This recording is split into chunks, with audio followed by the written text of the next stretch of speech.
খালি আমাৰ ওচৰত ফোন আহে মই পইচাটো ইনকাম কৰোঁ কিন্তু মোৰ পইচা নাথাকে লজিকেলি আপুনি চিন্তা কৰক বা বাস্তুত নাযাওঁ আমি এষ্ট্ৰলজিত নাযাওঁ লজিকেলি যদি চাওঁ বস্তু বাহিনীৰ দাম যথেষ্ট বৃদ্ধি যি বস্তুতে নাযাওক আপুনি আগত যদি এতিয়া বড় প্লাছ এটা যদি আপুনি 30 টকাত পাইছিলে এতিয়া 80 টকা মই কৈছো 2026ত যিসকল চাকৰি প্ৰত্যাশী বহুতৰ চাকৰি হ'ব চাকৰিৰ কাৰণে আটাইতকৈ এক্সট্ৰিম লেভেলত ষ্ট্ৰং হ'ব লগা প্লেনেটটো হৈছে আপোনাৰ সান সূৰ্য নাইবা ৰবি গ্ৰহ যদি ষ্ট্ৰং হয় তেতিয়া সেই মানুহৰ চাকৰি হ'বই হ'ব চাকৰিৰ কাৰণে আপুনি প্ৰতিদিনে ৰাতিপুৱা উঠক সূৰ্য প্ৰণাম কৰক সূৰ্য প্ৰণাম কৰাৰ সময়টো হৈছে 10 বজাত 11 বজাত বিছনাৰ পৰা উঠি সূৰ্য প্ৰণাম কৰিলে কোনো ৰিজাল্ট নাপায় সূৰ্য উদয় হোৱাৰ 2 ঘণ্টাৰ ভিতৰত আপুনি সূৰ্য প্ৰণাম কৰিব মানে ধৰক 5 বজাত যদি সূৰ্য উদয় হয় 6-7 বজাৰ 7 বজা 7:30 বজা 8 বজা মেক্সিমাম 8:30 বজা তাৰ পিছত সূৰ্য প্ৰণাম নকৰিব প্ৰথম কথাটো মই কম যে এটা সঠিক ৰত্নই মানুহৰ শৰীৰত 36 ছেকেণ্ডৰ ভিতৰত কাম কৰে যদি সঠিক হয় যদি আপুনি প্ৰপাৰ ষ্টনটো পিন্ধিছে যোনটো আপুনি পিন্ধিব লাগে 36 ছেকেণ্ডৰ ভিতৰত কাম কৰিব আপোনাৰ শৰীৰত দুটাতকৈ মানুহে বেছি ৰত্ন বা মেক্সিমাম 3টা তাতকৈ বেছি ৰত্ন পিন্ধাটো সঠিক নহয় ঘৰৰ ৰঙৰ ক্ষেত্ৰতো 110% কালাৰ এভৰিথিং বাস্তুত এভৰিথিং কালাৰ আৰু ঘৰৰ যদি যোনটো ক'লে আমি নিউমালজিৰ ক্ষেত্ৰতো আপোনাৰ কাৰণে যোনটো লাকি কালাৰ অফ কেমেৰাত মই কম আপোনাৰ যদি যেতিয়া মই হেৰিটো কৰিম যদি অফ কেমেৰাত হেৰিত এইটো বেলেগ কথা আৰু ধৰি লওক যেতিয়া আমাৰ যোনটো লাকি কালাৰ হ'ব সেই লাকি কালাৰটো আমি সব উলিয়াব পাৰোঁ উলিয়াই সেইটো আমাৰ নিজৰ ক্ষেত্ৰত লাইফত যেনেকৈ আপোনাৰ সাপোজ হোৱাইট আহি গ'ল বা ৰেড আহি গ'ল মই ক'লো আপোনাক চাই মেলি তো আপোনাৰ গাড়ীখন আপুনি ৰেড কালাৰো লওক না বহুত ভাল ৰিজাল্ট দিব আপোনাক মই ক'লো যে আপোনাৰ কালাৰটো হোৱাইট কালাৰ আপুনি সেইমতে লওক না আপোনাক ক'লো যে আপোনাৰ লাকি নাম্বাৰটো হৈছে 6 বা 1 আপোনাৰ পডকাষ্টটো 6 তাৰিখত ৰাখক না বেছি ভাইৰেল হ'ব আপোনাক আপুনি পডকাষ্টটো 6 বজাত মানে ৰেকৰ্ড কৰা আৰম্ভ কৰক কেতিয়া আপোনাৰ ভাইৰেল মানে এইটো হয় এইবিলাক হয় কাৰণেতো মানুহে চাগে বিশ্বাস কৰে আৰু এইখিনিতে সকলো চাগে দৰ্শকে এইটো জানিব বিচাৰিব যে মানি ফ্ল' বৰ্তমান সময়ত মানি ফ্ল'ৰ কাৰণে বহু মানুহে বহু কাম কৰে দেই মানি ফ্ল' অহাৰ কিবা টিপছ মই দিম টিপছ কিন্তু তাৰ আগতে মই এটা কথা কৈছো যে চক আমি ভিডিঅ' চাই বিভিন্ন টিপছ কিন্তু তাৰ লগত আটাইতকৈ ইম্পৰ্টেণ্ট কামটো হ'ল লজিকেল কথা যোনটো সেইটো মই কৈছো যে এজন মানুহৰ মাহেকীয়া ইনকাম 50,000 টকা হয় তেখেতে যিমান ৰাতিপুৱাৰ পৰা ভগৱানৰ ওচৰত কৰক আমুক ৰিমেডি কৰক তামুক ৰিমেডি কৰক যিয়ে নকৰক সেইটোতে থাকিব ন আমি কৰ্মটো আগত কৰিব লাগিব মই 50,000 টকা পাই আছো তাৰ লগত মই কি এড অন কৰিছো যে মোৰ সোৰ্স কি আছে এইটো সোৰ্সৰ পৰা টকা অহা এতিয়া খালি আমাৰ ওচৰত ফোন আহে মই পইচাটো ইনকাম কৰোঁ কিন্তু মোৰ পইচা নাথাকে লজিকেলি আপুনি চিন্তা কৰক বা বাস্তুত নাযাওঁ আমি এষ্ট্ৰলজিত নাযাওঁ লজিকেলি যদি চাওঁ বস্তু বাহিনীৰ দাম যথেষ্ট বৃদ্ধি যি বস্তুতে নাযাওক আপুনি আগত যদি এতিয়া বড় প্লাছ এটা যদি আপুনি 30 টকাত পাইছিলে এতিয়া 80 টকা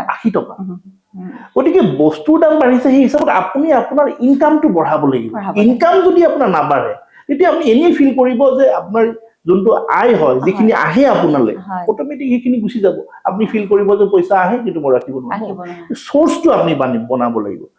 সোৰ্সটো বঢ়াব লাগিব কৰ্মই ভাগ্য সলনি কৰে কম কৰ্মই গ্ৰহৰ পজিশ্যন সলনি কৰে মানুহে যদি কৰ্ম নকৰে তেতিয়া কেতিয়াও গ্ৰহ আপোনাৰ ষ্টেবল নহয় আপুনি যিমান ৰেমেডি নকৰক অক্ষয় তৃতীয়া কাইলৈ মানুহে গ'ল্ড কিনিব যিয়ে মানে যোনটো ৰেমেডি নকৰক এতিয়াতো চবেই ঢেৰ দি আছে কিবা কাইলৈ নেকি কাইলৈ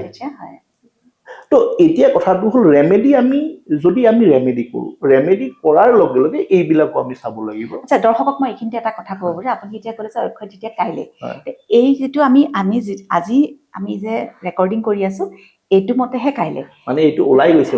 মানে যদি এইটো যিদিনাখন পডকাষ্ট টেলিকাষ্ট হ'ব সেইদিনাখনৰ কাইলৈ বুলি যদি ভাবি দিয়ে গণ্ডগোল হ'ব আৰু মানুহে ভুলকে কমেণ্ট কৰিব যে এইটো ভুল কথা ক'লে আচলতে আমি আজি ৰেকৰ্ডিং কৰি আছো আৰু ৰেকৰ্ডিং কৰি থকা কাৰণে কৈছো যে কাইলৈ বুলি দেই এইটো কথাটো মই ক্লিয়াৰ কৰি দিছো আৰু তো চিম্পল এতিয়া আপুনি মোক সুধিছে মানিৰ কাৰণে টিপছ কৰ্ম কৰিব লাগিব প্ৰথমতে তাৰ পিছত আমি টিপছত যাম হয় প্ৰথম এটা কাম কৰিব পইচাৰ কাৰণে 3টা জায়গা আপুনি ঘৰত সিলেক্ট কৰক প্ৰথমটো হৈছে সাউথ ইষ্টত দক্ষিণ পূবত আপুনি পইচা ৰাখক লকাৰ বা দক্ষিণ পূব সাউথ ৱেষ্টত পইচা কাৰোবাৰ পইচা খুব খৰচ হৈ আছে চিম্বল হিচাপে অকণমান কিবা এটা আপোনাৰ নিজৰ কেপাবিলিটি অনুসৰি কিবা এটা এমাউণ্ট এটা কণ্টেইনাৰত আপুনি সাউথ ৱেষ্টত ৰাখক সাউথ ৱেষ্ট মানে হৈছে ষ্টেবিলিটি পইচা খৰচ হৈ আছে খুব বেছি খৰচ হৈ আছে সাউথ ৱেষ্টত পইচাটো ৰখা আৰম্ভ কৰক আপোনাৰ পইচাত ষ্টেবিলিটি আহিব 2 নম্বৰ 3 নম্বৰ কথাটো হ'ল ৱেষ্টত আমি পইচা ৰাখিব পাৰোঁ ৱেষ্টটো হৈছে গেইনৰ জাগা তাত আমি ৰাখিব পাৰোঁ আচ্ছা এতিয়া সেই য'ত পইচা ৰাখিব মই এটা টোটকা কৈ আছো চিম্পল টোটকা প্ৰতিজন মানুহে কৰিব পাৰে কোনো বেকফেয়াৰ নহয় একো নহয় টোটকাটো হৈছে এনেকুৱা যে বৃহস্পতিবাৰৰ দিনা ৰাতিপুৱা আপুনি উঠিব গা পা ধোৱাৰ পিছত এটা শংখ ল'ব শংখটোত এটুকুৰা ইমান ভাল এনেকুৱা নিখুঁত আপুনি ডালচেনিৰ টুকুৰা এটা লওক সেই ডালচেনিৰ টুকুৰাটোত শংখটোৰ লগত ৰাখিব লাগিব অকণমান চাউল ভৰাই দিয়ক 9টা গোমটি চক্ৰ 11টা পিলি কৰি এই গোটেই বস্তুখিনি আপুনি একলগ কৰি এখন হালধীয়া কাপোৰেৰে মেৰিয়াই খুব বিশ্বাসেৰে আপোনাৰ ঘৰৰ লকাৰত মই দীক্ষিতা অলৰেডি কৈছো এটা হৈছে সাউথ ৱেষ্ট এটা হৈছে সাউথ ইষ্ট এটা হৈছে ৱেষ্ট এইকেইটা জাগাত যোনটো জাগাতে পাৰে আপুনি ৰাখক আপোনাৰ ঘৰত পইচা বঢ়া আৰম্ভ হ'ব কিন্তু কৰ্ম কৰিব লাগিব কৰ্ম নকৰিলে নহয় ইনকাম সোৰ্স বঢ়াব লাগিব এজন চাকৰিয়াল মানুহ যোন জেগাতে নাথাকক কিয় 50,000 পাই আছে বা 60,000 টকা দৰমহা পাই আছে সেই পইচাটো তেখেতৰ কেতিয়াও বৃদ্ধি নহয় যদি এডন নহয় কিবা এটা যদি আৰাম বেলেগ নকৰে আৰু হয় আচ্ছা মই আৰু এটা কথা এইমাত্ৰ আপুনি যে ক'লে যে শংখটো ডালচেনি চাউল আৰু কিবা দুটা কথা গোমটি চক্ৰ পূজা সামগ্ৰী দোকানত কিনিব পাব আৰু পিলি কৰি হালধীয়া কৰি পিলি মানে হালধীয়া কৰি কিনিবলৈ পায় আচ্ছা কিনিবলৈ পায় হয় মানে এইটো কথা মই ভালকে বুজি নাপালো কাৰণে আকৌ এবাৰ কৈ দিছো মই নিজেও বুজি লৈছো আৰু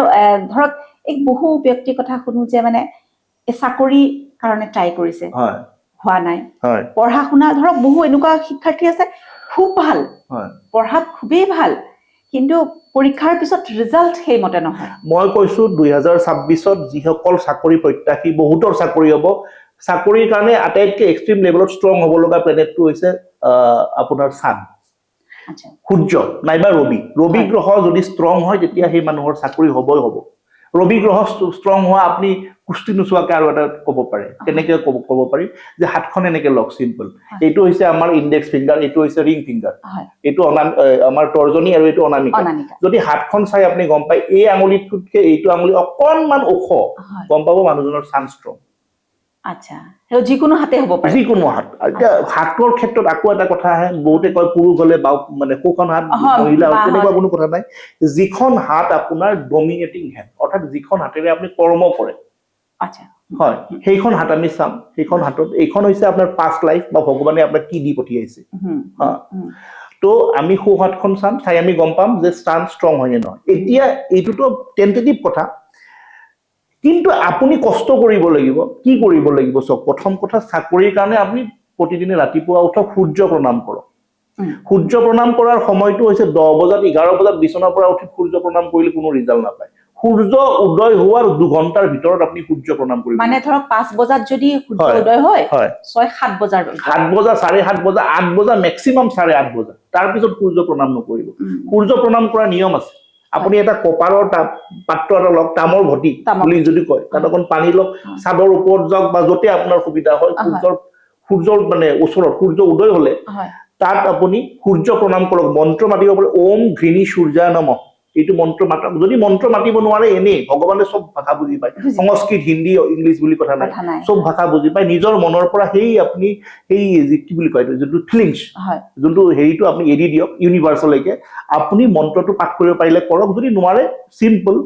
তামৰ ঘটিত পানী লওক এজোপা ৰঙা ফুল যদি ৰঙা ফুল নাপায় আপুনি অকণমান কুমকুম ল'ব পাৰে পূজা সামগ্ৰীৰ দোকানৰ পৰা কুমকুমখিনি আপুনি পানীত মিহলি কৰক তলত পাত্ৰ এটা ৰাখক খাৰা হৈ আপুনি এনেকে এৰি দিয়ক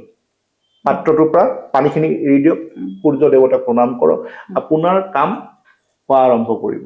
এই যে তলত পাত্ৰ এটা নলৈওতো দিব পাৰিব তুমিতো ভৰিত পৰিলে অকণমান মনটো বেয়া লাগিব হয় কিন্তু তাপ চাবতো দিব পাৰিব এইটো পানী যদি তাপ চাবত দিয়া নহয় এইটো আচলতে এইটো ডাইৰেক্ট আমি মাটিতে পেলাব পাৰোঁ মাটিটো পেলাব পাৰোঁ মাটিত পেলাব পাৰোঁ কিন্তু পাত্ৰ এটা ৰাখিলে ভাল যাতে সেইটো ভৰিলে নাহে যাতে ভৰিলে আহিলে বহুতে বেয়াও পাব হয় নিশ্চয় ৰুবি ষ্টনটো ডিঙিত ধাৰণ কৰিব পাৰে ৰুবি লাল কিতাপ বুলি এখন এটা এষ্ট্ৰলজিৰ এটা ব্ৰাঞ্চ তো লাল কিতাপত কোৱা হৈছে মানে শিফটিং অফ প্লেনেট কিছুমান এনেকুৱা কৰিব পাৰি আৰু লাল কিতাপত ফাৰ্ষ্ট হাউচটোত মানে আমাৰ ডিঙিটোক ফাৰ্ষ্ট হাউচ বুলি কয় ডিঙিত এতিয়া ৰুবি ষ্টনটো যদি আমি হাতত ধাৰণ কৰোঁ সেইটো বেলেগ কিন্তু ডিঙিত যদি যিসকল চাকৰি প্ৰত্যাশী ডিঙিত এটা ৰুবি ষ্টন ধাৰণ কৰিব পাৰে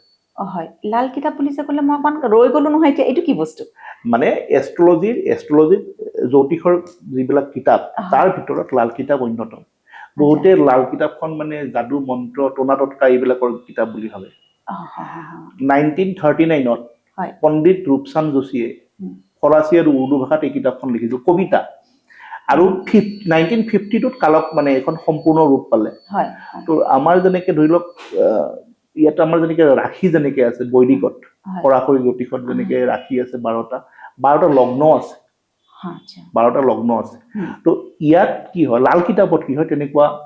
কোনো এটা মানে কালপুৰুষৰ কুণ্ডলী বুলি কোৱা হয় মেঘ লগ্নটোৰ ওপৰত কেলকুলেশ্যন কৰা হয় গোটেইবিলাক আৰু তাত কোনো ধৰণৰ মানে আমাৰ এইটো জেম ষ্টোন ৰত্নৰ কোনো ধৰণৰ ছাজেশ্যন নাই কোনো ৰত্নৰ ছাজেশ্যন নাই খালি সৰু সৰু সৰু সৰু নিয়মৰ কিতাপ গতিকে খুব সুন্দৰ কিতাপ ভাবিব নালাগে যে লাল কিতাপ কিবা যাদু মন্ত্ৰ টনাটত তেনেকুৱা কথা নহয় হয় আৰু এই যে ৰত্নৰ কথা আহিলে এতিয়া ৰত্নৰ কথা যে ক'লে ৰত্ন বস্তুটো মানুহে ধাৰণ কৰে ৰত্ন এতিয়া ধৰক এইটো মোৰ সম্পূৰ্ণ ব্যক্তিগত প্ৰশ্ন দেই যে ধৰক যে আমাৰ পেটৰ অসুখ হলে আমি দৰৱ খাওঁ এখন প্ৰেছক্ৰিপশ্যন দিয়ে যে আপুনি 7 দিনৰ বাবে খাব আমি 7 দিন খালো ভাল পালো হৈ গ'ল এতিয়া যে ৰত্ন ধাৰণ কৰা হয় ৰত্নটো এটা ঔষধৰ নিচিনা কথাই তে ৰত্নটো ধৰক কিমান দিন ধাৰণ কৰিম প্ৰথম কথাটো মই ক'ম যে এটা সঠিক ৰত্নই মানুহৰ শৰীৰত 36 ছেকেণ্ডৰ ভিতৰত কাম কৰে যদি সঠিক হয় যদি আপুনি প্ৰপাৰ ষ্টনটো পিন্ধিছে যোনটো আপুনি পিন্ধিব লাগে 36 ছেকেণ্ডৰ ভিতৰত কাম কৰিব আপোনাৰ শৰীৰত নিজেও গম পাই যায় হয় প্ৰথম কথা দ্বিতীয় কথাটো হৈছে ৰত্ন 3 ধৰণৰ এটা হৈছে জীৱন ৰত্ন এটা হৈছে পুণ্য ৰত্ন এটা হৈছে ভাগ্য ৰত্ন ঠিক আছে তো এতিয়া আমাৰ প্ৰতিজন মানুহৰ ক্ষেত্ৰতে এতিয়া বহুত মানুহক চাব যে ঢেৰ ষ্টন পিন্ধি থৈছে বহুত হাতখনত চালে বহুত ষ্টন দেখা পাব কিন্তু মেক্সিমাম মই যদি কয় মোৰ ফালৰ পৰা পাৰ্চনেল সাজেশন দুটাতকে মানুহে বেছি ৰত্ন বা মেক্সিমাম 3টা তাতকে বেছি ৰত্ন পিন্ধাটো সঠিক নহয় আপোনাৰ হৰস্কোপখনে যোনটো দাবী কৰে মই চাব লাগিব বা যিজন জ্যোতিষীৰ ওচৰত আপুনি দেখুৱাই তেওঁ চাই আপোনাক ক'ব যে আপোনাৰ কাৰণে এতিয়া আপুনি দৰৱৰ কথা ক'লে এন্টাচিডটো বা আপুনি গেছৰটো এন্টাচিড হৈ গ'ল বা চুগাৰৰ দৰৱ কিমান পাৱাৰৰ খবৰ তেখেতে ক'ব তো ইয়াতো ঠিক তেনেকুৱা ধৰণে আপুনি ক'ব পাৰে যে সেই মানুহজনৰ দশাৰ অৱস্থিতি চাই আমি ক'ব পাৰিম যে এই জেমছটো তেখেতক লাইফ টাইম লাগিব নে এইটো কিছু পিৰিয়ডৰ কাৰণে লাগিব এইটো আমি ক'ব পাৰিম আৰু কিছু পিৰিয়ডৰ কাৰণে লাগিলে সেইটো কৈ দিয়া হয় চাগে 100% কৈ দিয়া হয় যে আমুক সময় ইমান পিছত আপুনি এইটো বুজাব পাৰে ৰত্নই কিমান কাম কৰে বাৰু বহুত কাম কৰিব 100% কাম কৰিব হয় সব বস্তু বিশ্বাসৰ কথা আমি যেতিয়া কিবা এটা কৰিম যিকোনো এটা কাম কৰিম আপোনাৰ যদি কনফিডেন্সটো ফুল কনফিডেন্টলি আপুনি লয় ন আপুনি সাকসেস হ'ব সেইটো কামত আৰু যদি আপোনাৰ কনফিডেন্সটো নাথাকে নাইবা আপুনি ভাবে যে নহব কামটো তেতিয়া বা নিগেটিভিটিত যদি লয় সেইটো কাম কেতিয়াও সাকসেস নহয় আৰু যদি ধৰক ৰত্ন কোনোবা কিছুমানে তো ৰত্নৰ দাম বহুত গতিকে ধৰক বোলে মই ফাইনেন্সিয়েলি ইমান সাউণ্ড নহয় গতিকে মই ৰত্ন পৰিধান নকৰি অন্য কিবা কৰিব নোৱাৰে 100% কৰিব পাৰে প্ৰথম এটা মই একদম সিম্পল উপায় দিছো যদি কাৰোবাৰ শনি গ্ৰহৰ কাৰণে আমি দুটা ৰত্ন এটা নীলম বুলি কয় ব্লু সাফায়াৰ আৰু এটা হৈছে আপোনাৰ এমেথিছ তো এমেথিছ আৰু নীলম যদি কোনোবাই পিন্ধিব নোৱাৰে তেতিয়াহ'লে তেওঁৰ কাৰণে সিম্পল আৰু গ্যাৰান্টেড ৰিজাল্টৰ নাওখন যে চলাই যে পানী নাওৰ এটা গজাল আনক নাওৰ গজালটো আপুনি এটা আঙুঠি বনাই লওক আৰু ৰিং ফিংগাৰ এইটো মিডল ফিংগাৰত পিন্ধি লওক ৰামবান কাম কৰিব বেলেগ একো কৰিব নালাগে গজালটো কিনি আনক জুৱেলাৰী দিয়ক আপুনি এটা ৰিং বনাই লওক এইটো আঙুলিত পিন্ধিলে হ'ল আৰু যদি নিপিন্ধে তেতিয়া এটা বস্তু আছে জ্যোতিষত গ্ৰহৰ মূলটো হৈছে যদি সেই তাত মানে লজিকেলি কথা সাইন্টিফিক কথা ধৰি লওক মই এই জায়গাটোত মই পিন্ধিলো তো ইয়াত এখন কাপোৰত আপুনি যেতিয়া সেই শিপাটো বা মূলটো যেতিয়া পিন্ধিব তাৰ লজিকটো এইটোৱে হৈছে যে সেইটো যেতিয়া মানুহজনে গা ধুব নাইবা ঘামিব সেই ৰসটো মানুহৰ শৰীৰত প্ৰৱেশ কৰে আৰু প্ৰৱেশ কৰিলে মানুহজনৰ কাম কৰে তো শনিৰ কাৰণে আপুনি চেত বৰিয়ালৰ শিপা বা মূল যদি আপুনি ধাৰণ কৰে সেই ফলটো পাব কিন্তু এতিয়া মানুহবিলাকক ইনষ্টেন্ট ৰিজাল্ট লাগে সব মানুহবিলাকক ইনষ্টেন্ট ৰিজাল্ট লাগে পটককে গতিকে এতিয়া ধৰি লওক কিবা এটা নিয়মে উপায় কৰিব দিলো যে এইটো আপুনি যেনেকে মই অলৰেডি আপোনাক উল্লেখ কৰিছো লাল কিতাপৰ কথা লাল কিতাপত মেক্সিমাম বস্তু হৈছে 43 ডেজৰ কাৰণে 43 দিনৰ কাৰণে আপুনি এইটো উপায় কৰক তো সেই মানুহৰ সেইটো ধৈৰ্য নাই নাই দা বা কৰিবও নোৱাৰে বিভিন্ন কামত নিজৰ কৰ্মক্ষেত্ৰতে হওক বা বিভিন্ন কামত বা গ্ৰহৰ শিপাটোও ক'ত পাম হ'বনে নহয় আৰু সেইটো পিন্ধাৰ পিছত অকণমান আনি দি কিন্তু সেইকাৰণে মানুহে ষ্টনটো বেছি প্ৰিফাৰ কৰে এইটো মই আপোনাৰ হাততে চাব খুজিছো এইটো কি পিন্ধি আছে বাৰু কোনটো এইটো এইটো ফিৰোজা বুলি কয় ইৰাণী ফিৰোজা হয় এইটো কাম কি বাৰু এইটো বেসিক্যালি ফৰ গুড লাক বুধ আৰু শুক্ৰৰ উপৰত্ন হিচাপে ৰত্ন আৰু উপৰত্ন মানে মই বিখ্যাত এজন অভিনেতা পিন্ধি থকা দেখি পেলাই পটককে মনত লাগি গ'ল সালমান খান তেখেতে পিন্ধি থকা দেখি পেলাই মানে পটককে মোৰ মনলৈ আহিল কাৰণে সুধি দিলো হয় এইটো মানে গুড লাকৰ কাৰণে হয় হয় ফিৰোজা বেসিক্যালি আৰু শুক্ৰ আৰু বুধৰ উপৰত্ন হিচাপে ইউজ কৰা যায় মানে সাবস্টিটিউট ষ্টন যেনেকে মই আপোনাক ক'লো যে শনিৰ কাৰণে মেইন ৰত্নটো যিটো হৈছে নৱগ্ৰহৰ নটা পাথৰ মেইনটো হৈছে ব্লু সাফায়াৰ বা নীলম তাৰ সাবস্টিটিউট হিচাপে কোনোবাই এমেথিষ্ট পিন্ধিব পাৰে হয় হয়